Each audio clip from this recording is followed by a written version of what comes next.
Nuevamente gracias por su compañía. Las mujeres que sufren de trastornos en la tiroides podrían llegar también a tener un periodo menstrual más intenso y más doloroso. ¿Por qué ocurre esto? ¿Cómo puede afectar que esta glándula tiroidea afecte sus ovarios? ¿Cuál es la razón? Invitamos al ginecólogo Josué Vargas para que sea él quien nos hable del tema. Así que, doctor, aprovechemos el tiempo que tenemos para ser bien concisos, pero claro, creo que es un problema que sufren muchas mujeres. ¿Qué relación tiene la hormona tiroidea con los ciclos menstruales, por ejemplo? Claro, es bastante frecuente. De hecho, las mujeres tienen hasta 8 veces más probabilidades de desarrollar trastornos de tiroides. Inclusive hablando después del parto y demás, existen otras circunstancias que pueden hacer que ellas sean las principales pacientes de este tipo de enfermedades. La tiroides es una hormona, es una glándula, perdón, que se encuentra en el cuello que produce una hormona que es prácticamente una hormona omnipresente en la mayoría de los procesos hormonales del cuerpo. La glándula tiroidea produce la hormona levotiroxina, que es la que se encarga como de coordinar o potencializar algunas de las funciones que tienen los diferentes órganos. Eso incluye cerebro, incluye corazón, incluye riñón, todo. Y los ovarios no son la excepción. Entonces, básicamente lo que sucede con la hormona tiroidea es que ella tiene una participación sumamente importante en lo que es la regulación de la ovulación. La mujer, por lo general, dentro de sus primeros 15 días de ciclo menstrual, lo que hacen es que maduran un óvulo dentro del ovario, ¿verdad? Y producen unas hormonas que hacen que la parte interna del útero se vaya preparando. No sé si hay un esquema por ahí que teníamos, en el cual el endometrio se comienza a preparar de acuerdo a esta maduración del óvulo, ¿verdad? Sí, exactamente ahí. Si vemos ahí en esa parte donde dice la parte de fase folicular, la parte que está en celeste, esa es la primera, los primeros días en los cuales el óvulo se tiene que madurar. En el centro tenemos el periodo ovulatorio y después vemos la fase lútea, ¿verdad? Que es la parte verde, que es una fase constante en el cual el endometrio, como se ve ahí, se engruesa, se llena de nutrientes y demás, generando una camita para que se implante un bebé. Si 14 días después de la ovulación no hay un embarazo, la menstruación baja, nos devolvemos al primer día.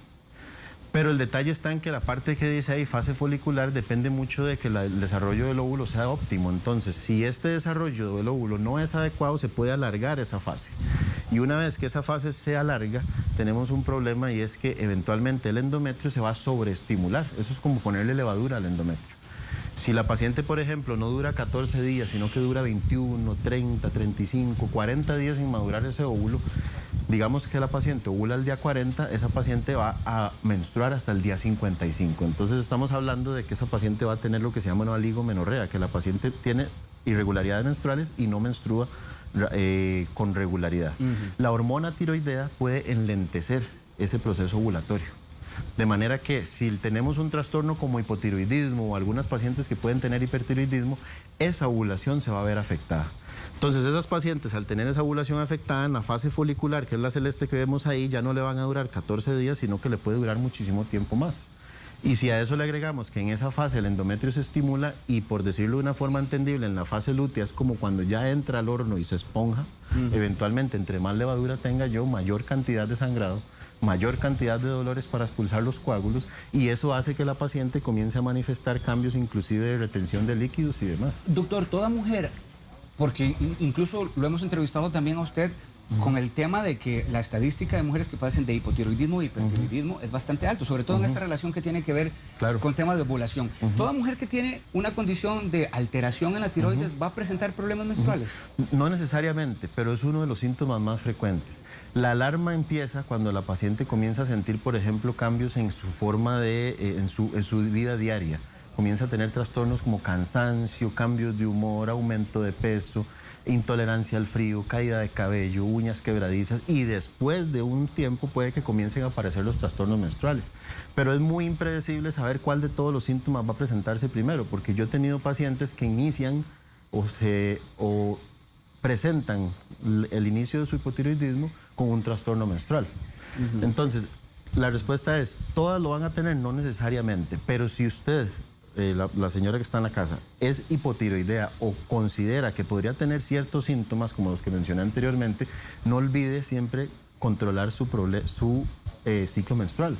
Porque el detalle está en que pasa que comienzan a trabajar la tiroides, normalmente la tiroides se regula y demás, pero no necesariamente el hecho de que esté regulada significa que la parte ovulatoria esté bien, ¿verdad? Y vea esto aquí, qué importante, doctor, porque usted incluso nos daba esta pantalla informativa para hablar de cuáles son los cambios principales que se dan en menstruación cuando hay hipotiroidismo. ¿Usted nos explica? Claro, la menstruación antes de los 10 años es poco común en pacientes tiroideas, hipotiroideas o hipertiroideas, pero se ve más en aquellas que tienen alguna enfermedad de hipotiroidismo o hipertiroidismo congénito, por decirlo de una forma.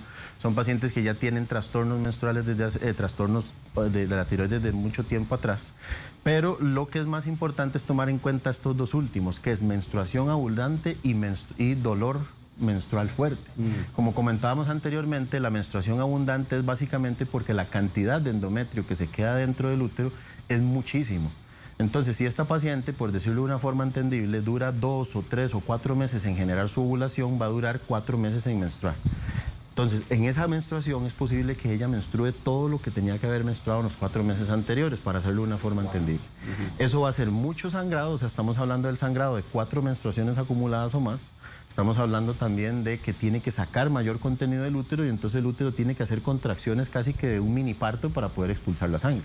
Entonces son estas cositas las que hay que tener mucho cuidado. Una mujer con hipotiroidismo, siguiendo con esta pantalla informativa, doctor, ¿tiene mayor dificultad para quedar embarazada?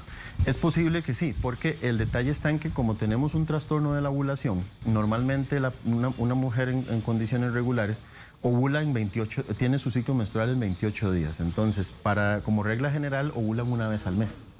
Si una persona es hipotiroidea, eventualmente puede que ovule cada 2, 3, 4 meses, entonces eso nos va a reducir las probabilidades. Se convierte en un estado de subfertilidad, no tanto como infertilidad. Se puede regular, hay formas de regular esto, inclusive existen otras cosas que pueden hacer que los trastornos menstruales estos aparezcan, que puede ser la tiroides y en conjunto también tener un síndrome ovario poliquístico que hace como un síndrome o un conjunto de síntomas que ya tiende a ser un poco más complejo.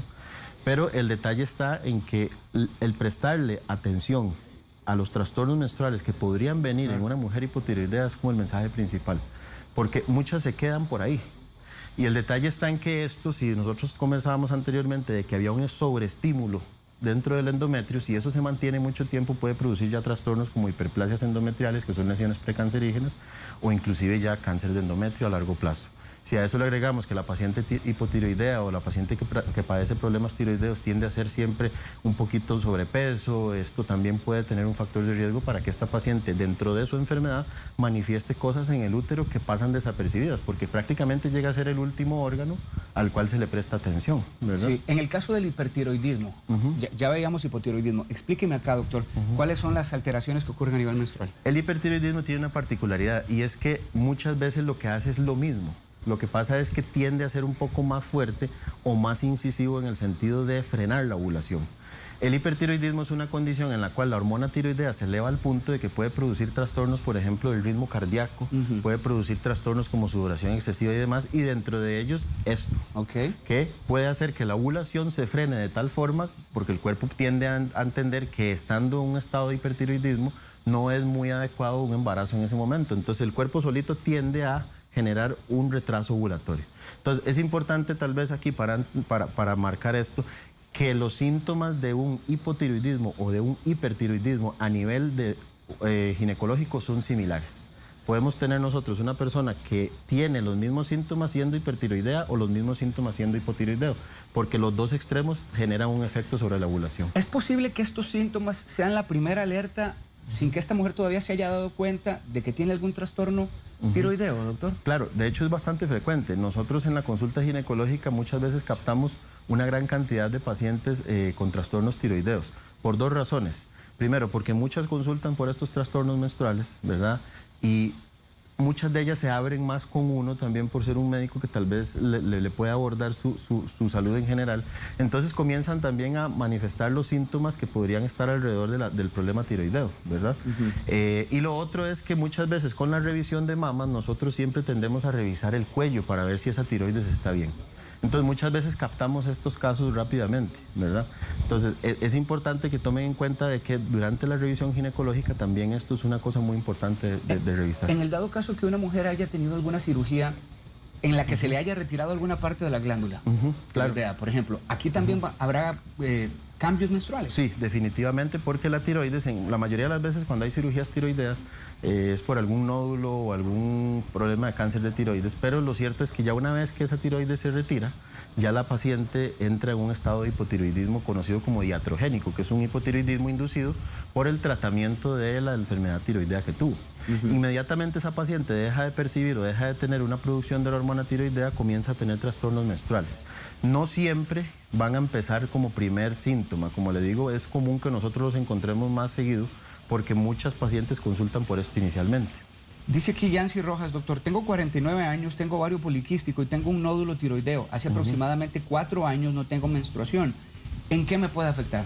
Claro, eso es importantísimo porque tenemos dos posibles escenarios. Esta paciente, si tiene un síndrome de ovario poliquístico en conjunto con un trastorno de tiroides, es posible que su ovulación esté sumamente bloqueada o esté muy poco rápida, es un poco más lenta. Si ella tiene más de 4 años de no menstruar, habrá que ver cuáles son todas las posibles causas, porque si ella tiene 4 años reales de no menstruar, que a lo que me refiero es que no tenga ningún medicamento bloqueante, como una inyección anticonceptiva o un anticonceptivo como tal, que genere que ella no menstrue, o sea, lo que me refiero es que si esta falta de menstruación es total y completamente natural, eso sí puede generar un problema, porque puede crecer el endometrio a un punto en el que puede producir lesiones precancerígenas, inclusive cáncer. Catherine Jiménez dice, tengo 27 años y mi menstruación siempre ha sido irregular desde los 9 años. A los 20 años le dijeron que padecía de la tiroides, doctor, pero actualmente ella no tiene tratamiento. Y planteo el caso de ella para que usted nos hable y aprovechar estos 2 minutos que nos quedan. ¿Cómo se trata esto entonces? Sí, claro. Bueno, en adolescentes es común encontrar este tipo de síntomas y no necesariamente estar relacionados con problemas tiroideos. Más adelante es que usualmente se diagnostican como sucedió con ella. Básicamente los trastornos de la tiroides muchas veces se tienen que manejar en conjunto con otro colega que son los endocrinólogos para poder llevar a un nivel adecuado lo que esta paciente requiere de función tiroidea, porque muchas veces sucede con los hipotiroidismos, por ejemplo, que es difícil controlarle los síntomas, porque esto tiene que ver mucho con el asunto de la demanda que tenga el cuerpo de la hormona. Y tal vez aportar hormona de levotiroxina, que es lo que usualmente se da, hay que ir haciendo como unas mediciones y hay que ir haciendo cierto efecto de prueba y error para ver cómo esa paciente va a responder. Lo cierto es que durante el proceso inicial, cuando es diagnosticado esta paciente, una vez que inicia sus tratamientos de la tiroides, levotiroxina, T3, que se utilizan también en algunos casos, lo que tenemos que tener en cuenta es que es muy importante durante ese traslape o ese inicio de tratamiento tener siempre control ginecológico, porque ahí es donde usualmente se desordenan más. Es donde el endocrinólogo o el médico que se está encargando de tratar con la levotiroxina y demás, suplementar durante toda la vida, hace ajustes, pero esos ajustes pueden hacer que los síntomas empeoren o mejoren. Y uno de ellos puede ser los problemas de la menstruación. Mejorando el comportamiento de la tiroides, ¿disminuyen los síntomas que antes veíamos? Sí, claro, se reducen bastantes, pero siempre es muy importante llevar de la mano eso, porque no es tan rápido. Puede que tarde la paciente 6 meses, 1 año en volver a restablecer su ciclo menstrual. Entonces, viendo eso, nosotros siempre necesitamos de instaurar, por ejemplo, medicamentos hormonales regulatorios. Hay dispositivos que se pueden colocar para evitar que la paciente sangre mucho. Hay diferentes opciones que se pueden utilizar, pero la gran mayoría de ellas son medicamentos y dispositivos, ¿verdad? Doctor, de acuerdo con sus consideraciones, para cerrar, ¿cuándo es necesario que una mujer entonces acuda al médico ante la más mínima sospecha? Claro, importantísimo por la cantidad por la estadística de la mujer. Prácticamente no hay que esperarse a que los síntomas aparezcan. La mujer podría tamizarse por problemas de tiroides 1 vez al año. Eso es algo que inclusive me parece que es importante comenzar a hacerlo. Y lo otro es también identificar factores de riesgo, como por ejemplo una paciente embarazada tiene un riesgo bastante más alto de desarrollar hipotiroidismo en los siguientes 6 meses después del parto. Entonces, cuidar eso. Pero mi consejo principal es que siempre dentro de las revisiones anuales no omitan la parte de la tiroides, porque las mujeres en edad reproductiva tienen una gran cantidad de probabilidad de que muchos de los síntomas que experimentan después de los 30 y 35 años, cansancio, disminución de líbido, de reducción de aumento de peso, caída de cabello, uñas quebradizas, trastornos menstruales, puede que tengan que ver con la tiroides. Y la tiroides no necesariamente avisa siempre, sino que puede ser que ella esté fluctuando, de manera que no necesariamente las alteraciones se ven en los exámenes de sangre o en otros exámenes que siempre se utilizan. Entonces, es importante tamizarla. 1 vez al año siempre hacer un tamizaje de examen tiroideo a nivel sanguíneo para poder identificar si esta paciente tiene esos riesgos. Gracias por estas recomendaciones, doctor. Con mucho gusto. El doctor Josué Vargas, ginecólogo. Aquí está el número de teléfono, 2 números, 6082.000 y también 6060-1508, ¿verdad, doctor? Correcto. 6082-1000 y 6060-1508, ginecólogo Josué Vargas.